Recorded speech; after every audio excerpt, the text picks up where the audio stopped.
Let's go to the Pelicans guys now. Yeah. Trey Murphy and Herb Jones. If you had to pick one moving forward, who would you take? Trey Murphy. Wouldn't even think twice about it. I agree with you. And I love Herb Jones. I love Herb Jones pre-draft. Another guy that I had in the first round that other people didn't believe in. Shout out Herb Jones. But man, Trey Murphy's a stud. Yep. Like Trey Murphy might end up being like one of the 6 best players in this draft.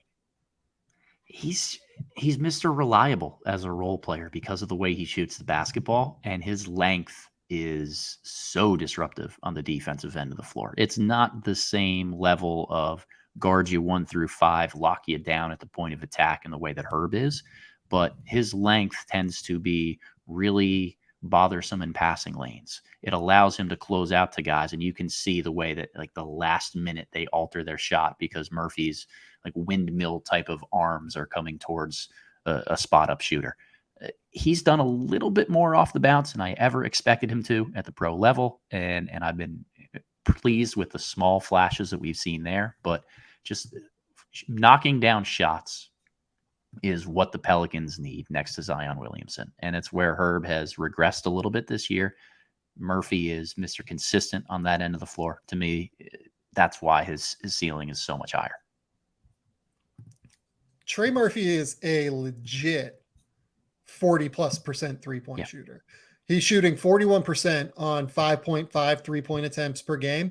At Virginia in that last year, he shot 43% on a bunch of attempts per game. I believe it was something like 5 to 6 again. He shot 93% from the line that last year at Virginia. He's shooting 92% from the line. I'm glad you brought up the fact that like he's getting to the foul line.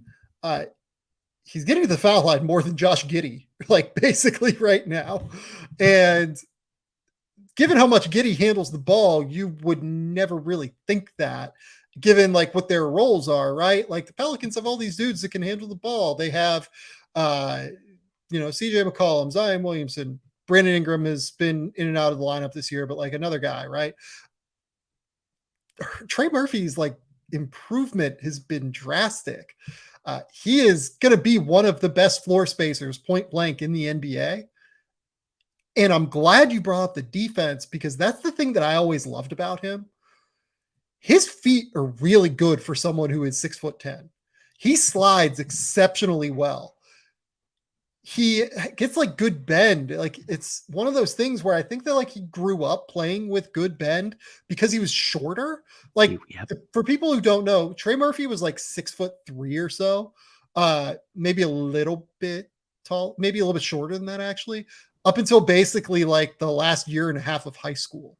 And then he shot up and like is now 6'10" or whatever. So he's a late bloomer physically. And I think that like he brings some of those things that like you get taught when you're a more normal sized player to being 6'10" now, which is very helpful to your development. So he moves super well on defense. He slides, he uses his length really, really well and help. I love Trey. I think that he is like one of the great young role players in today's NBA.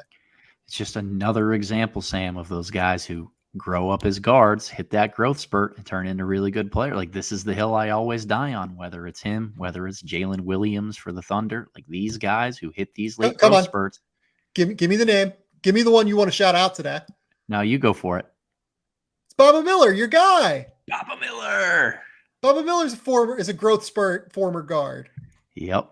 So all of these guys that continue to get better, as well as get longer and taller and bigger, they don't seem to miss very often when they become pros.